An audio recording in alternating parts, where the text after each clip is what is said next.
दोस्तों आज की इस वीडियो में हम लोग बात करेंगे ना झारखंड ई कल्याण स्कॉलरशिप योजना एकेडमिक ईयर 2025-26 के लिए जो है ना ऑनलाइन आवेदन को शुरू कर दिया गया है। आप देख सकते हैं दोस्तों ई कल्याण का जो ऑफिशियल वेबसाइट है ना इसको पूरी तरह बदल दिया गया है, इसको पूरी तरह जो है अपडेट कर दिया गया है। तो इस वीडियो में हम लोग जानेंगे अगर आप जो है ना ई कल्याण स्कॉलरशिप एकेडमिक ईयर 2025-26 के लिए ऑनलाइन आवेदन करने वाले हैं ना तो आपको जो है ना क्या-क्या डॉक्यूमेंट यहाँ पे लगेगा और अभी से आपको जो है ना ये डॉक्यूमेंट तैयार करके रखना होगा, ठीक है। एंड दोस्तों आप यहाँ पे देख सकते हैं आपका जो अंतिम तिथि है ना वो 31 जनवरी 2026 रखा गया है ना। और ये जो ई कल्याण स्कॉलरशिप है ना दोस्तों ये पोस्ट मैट्रिक कोर्स के लिए है। पोस्ट मैट्रिक में कौन कौन सब कोर्स आते हैं दोस्तों आप देखेंगे।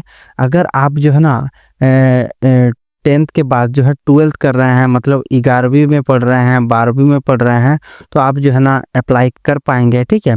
चाहे आप जेक बोर्ड से हैं, सीबीएसई बोर्ड से हैं, आईसीएसई बोर्ड से हैं, ठीक है। ये जितने भी कोर्स हैं ना दोस्तों ये पोस्ट मैट्रिक कोर्स हैं, ताकि आपको ये समझ में आए कि मैं अप्लाई कर पाऊँ या फिर नहीं कर पाऊँ, है ना। इसके बाद आप देखेंगे अगर आप ग्रेजुएशन कर रहे हैं, मान लीजिए आप बीए कर रहे हैं, बीएससी कर रहे हैं, बीकॉम कर रहे हैं, बीबीए बीसीए कर रहे हैं, बीएड कर रहे हैं, एलएलबी कर रहे हैं, बीएफए कर रहे हैं, या फिर जो है नर्सिंग कोर्सेज कर रहे हैं जैसे कि जीएनएम कर रहे हैं, बीएससी नर्सिंग कर रहे हैं एंड होटल मैनेजमेंट का कोई सा भी कोर्स कर रहे हैं, मतलब ऐसे कोर्स जो 10वीं 12वीं के बाद आप कर रहे हैं झारखंड में, ठीक है। और आप यहाँ पे देखेंगे टेक्निकल प्रोफेशनल जो भी कोर्स होते हैं जैसे कि इंजीनियरिंग, पॉलिटेक्निक, डिप्लोमा, आईटीआई, ठीक है, pharmacy, D pharma, B pharma हुआ। इसके बाद और भी पैरामेडिकल के कोर्स है और भी बहुत सारे यहाँ पे कोर्स होते हैं, ठीक है। और पोस्ट ग्रेजुएशन लेवल जैसे कि मास्टर डिग्री होता है ना, जैसे कि MM, MSc, MCom, MBA, MCA, MEd, LLM, MSW, तो ये सब क्या है ना दोस्तों, ये सब पोस्ट मैट्रिक कोर्स सब है ना। और अगर आप जो है ना ये कोर्स सब अभी कर रहे हैं तो आप जो है ना ई कल्याण स्कॉलरशिप योजना एकेडमिक ईयर 2025-26 के लिए एलिजिबल हैं, आप अप्लाई कर पाएंगे। इसके बाद आप देखेंगे और भी वो पीएचडी है, एमफिल है, ये सब भी जो है आप अगर ये सब कोर्स कर रहे हैं तो आप एलिजिबल हैं, है ना। और कुछ महत्वपूर्ण बातों की हम लोग चर्चा करेंगे जैसे कोर्स झारखंड सरकार द्वारा मान्यता प्राप्त विश्वविद्यालय संस्थान में होना चाहिए, कोर्स रेगुलर मोड में होना चाहिए, डिस्टेंस प्राइवेट मोड सामान्य एलिजिबल नहीं होता है ना। एक ही विद्यार्थी एक बार में एक ही कोर्स के लिए स्कॉलरशिप ले सकता है, समझ गया। कोई एक विद्यार्थी है और वो जो है ना कोई एक बार एक सेशन में ही ले सकता है, वो दोबारा नहीं ले सकता है। और अभी बात करते हैं दोस्तों क्या क्या डॉक्यूमेंट आपको अभी से तैयार करने होंगे एकेडमिक ईयर 2025-26 के लिए, ठीक है। तो अभी बात करते हैं एक एक करके कि क्या क्या डॉक्यूमेंट अभी आपको तैयार करके रखना होगा। तो सबसे पहला डॉक्यूमेंट है फोटो। जी हाँ दोस्तों, हाल का पासपोर्ट साइज फोटो होना चाहिए, एकदम हाल फिलहाल का, ठीक है। ज़्यादा पुराना है ना दोस्तों आपके पास पासपोर्ट साइज फोटो तो उसको बदल दीजिए क्योंकि वो नहीं चलने वाला है। आपको एकदम फ्रेश नया पासपोर्ट साइज का फोटो यहाँ पे बनवाना होगा, ठीक है। दूसरा बात करते हैं इनकम सर्टिफिकेट, जिसको आप लोग हिंदी में आय प्रमाण पत्र भी बोलते हैं, ठीक है। तो देखिए झारखंड का जो इनकम सर्टिफिकेट होता है कुछ इस प्रकार के फॉर्मेट में होता है, जैसे कि यहाँ पे आप झारखंड का लोगो देख पाएंगे, इसमें जो है आपको बारकोड दिखेगा, ठीक है, मतलब क्यूआर कोड बारकोड जो भी बोले सेम है। इसके बाद जिस भी आप ब्लॉक में रहते हैं उसका नाम आपको यहाँ पे देखने को मिलेगा, ठीक है। एंड इनकम सर्टिफिकेट है ये देखने को मिलेगा, रजिस्ट्रेशन नंबर रहेगा, सर्टिफिकेट नंबर रहेगा। जिस दिन को ऑनलाइन करेंगे, मतलब जिस दिन को ये जो इनकम सर्टिफिकेट ऑनलाइन करने देंगे उस दिन का डेट यहाँ पे रहेगा, जिस दिन सर्टिफिकेट बन के आएगा उस दिन का डेट यहाँ पे रहेगा। इसके बाद आपको यहाँ पे सारा कुछ जो है मेंशन क्या रहेगा, आपका नाम, आपका पिता माता का नाम, ठीक है, आपका जो भी एड्रेस है एंड जो भी आपका यहाँ पे एनुअल इनकम है। जी हाँ दोस्तों, फैमिली एनुअल इनकम आपका यहाँ पे 2.5 लाख से मतलब ज़्यादा नहीं होना चाहिए, तो आप जो है ना एलिजिबल नहीं होंगे ई कल्याण के लिए, स्कॉलरशिप के लिए, ठीक है। और यहाँ पे वैलिड डेट भी दिया रहेगा।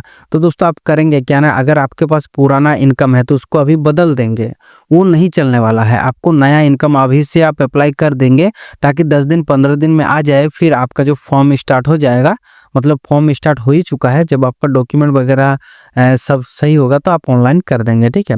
तो बात कर लिए इनकम सर्टिफिकेट, उसके बाद कास्ट सर्टिफिकेट, ठीक है। तो दोस्तों अगर आप जो है ना एससी से हैं, एसटी से हैं, BC1 BC2 से हैं, तो आपका कास्ट सर्टिफिकेट कुछ इस प्रकार का फॉर्मेट का होगा। मैं यहाँ पे कोई भी कास्ट सर्टिफिकेट एक लाया हूँ, बट आपका अपना कास्ट सर्टिफिकेट यहाँ पे लोगो रहेगा, यहाँ पे QR कोड रहेगा, ठीक है। सारा कुछ मेंशन किया रहेगा। कास्ट सर्टिफिकेट तो सेम ही होता है, अलग अलग फॉर्मेट में बनता है अलग अलग जाति लोगों का, ठीक है। तो इसके बाद आप देख लेंगे रेसिडेंशियल सर्टिफिकेट, ठीक है। अभी बात करते हैं आपका जो भी निवास प्रमाण पत्र है, ठीक है। इनकम सर्टिफिकेट तो हुआ, कास्ट सर्टिफिकेट हुआ, अभी रेसिडेंशियल।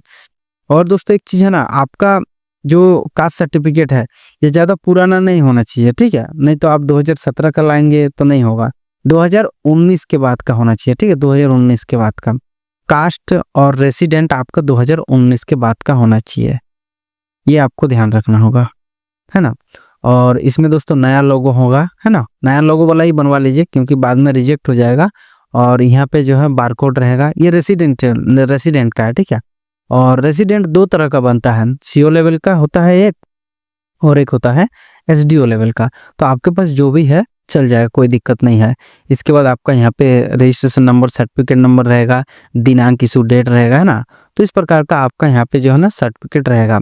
फिर नेक्स्ट डॉक्यूमेंट की बात करें, बोनाफाइड सर्टिफिकेट, ये आपको कहाँ मिलेगा, आपके कॉलेज से मिलेगा ये बोनाफाइड सर्टिफिकेट।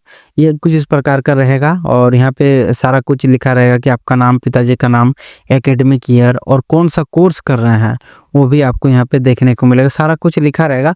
और इसमें जो भी आपका फी है ना, फी लिखा रहेगा सारा कुछ। ये आपको कॉलेज में ही सारा कुछ मिलेगा कि एजुकेशन फ़ी क्या है, फी एग्ज़ाम फ़ी क्या है, गेम फ़ी क्या है, सारा कुछ वही लोग देंगे। मतलब जो आप लोगों के कॉलेज है वही लोग ही ये सब भरेंगे या फिर भरने के लिए बोला जाएगा, ठीक है। और यहाँ पे प्रिंसिपल का सिग्नेचर होगा और प्रिंसिपल इंचार्ज का भी सिग्नेचर यहाँ पे होगा, है ना।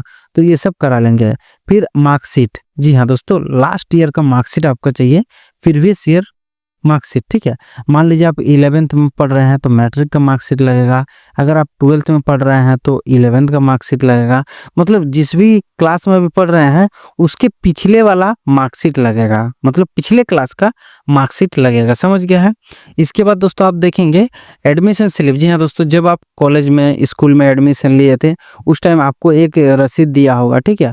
उस रसीद में एक चीज़ होना चाहिए, यहाँ पे सीरियल नंबर रहना चाहिए, मतलब एडमिशन का नंबर रहना चाहिए, और एडमिशन जिस दिन हुआ था ना दोस्तों उसका डेट यहाँ पे रहना चाहिए। क्योंकि ये दो चीज़ आपको जब ऑनलाइन फॉर्म आप भरेंगे उस टाइम आपको जो है ना ये सब भरना होगा ना। तो समझ गए दोस्तों। अभी आधार कार्ड, जी हाँ आधार कार्ड तो बहुत ही ज़रूरी है, मैंडेटरी है। आधार कार्ड और मोबाइल नंबर आपका लिंक एकदम होना ही चाहिए, है ना। मोबाइल नंबर आपका लिंक होना चाहिए, मोबाइल नंबर आप लिंक करा के रखेंगे ताकि आपका अगर कुछ दिक्कत होता है फॉरगेट पासवर्ड वगैरह करके आप जो है ना वो कर पाएंगे। मतलब लिंक होना जरूरी है, अगर अभी तक आप लिंक नहीं कराए हैं तो लिंक अभी करा लीजिए। तो दोस्तों इस वीडियो में हम लोग ये जाने ना कि झारखंड में जो है ना ई कल्याण स्कॉलरशिप एकेडमिक ईयर 2025-26 के लिए जो है ना ऑनलाइन आवेदन को यहाँ पे शुरू कर दिया गया है, ठीक है। और इसका जो आखिरी तिथि है आप देख सकते हैं 31 जनवरी 2026 रखा गया है। बट आखिरी तिथि क्या है ये तो बढ़ते ही रहता है, इसका कोई दिक्कत नहीं है ना। तो इस वीडियो में हम लोग ये जाने ना कि पोस्ट मैट्रिक का ये मतलब फॉर्म है, तो पोस्ट मैट्रिक में क्या क्या सब कोर्स आता है ये भी तो आपको ध्यान रखना होगा। नहीं तो आप लोग सोचेंगे कि हम लोग का जो कोर्स है ये इसमें हम लोग एलिजिबल हैं या नहीं, ठीक है। और हम लोग ये जाने ना दोस्तों क्या क्या डॉक्यूमेंट लगेगा, डिटेल्स में हम लोग समझे कि क्या क्या डॉक्यूमेंट लगेगा, ठीक है। तो दोस्तों अगर ये वीडियो आप लोगों को अच्छा लगे ना दोस्तों तो लाइक कीजिए, दोस्तों जरूर शेयर कीजिए, चैनल पर नहीं होंगे तो प्लीज़ सब्सक्राइब कर दीजिए। Thank you for watching. जय हिंद, जय भारत।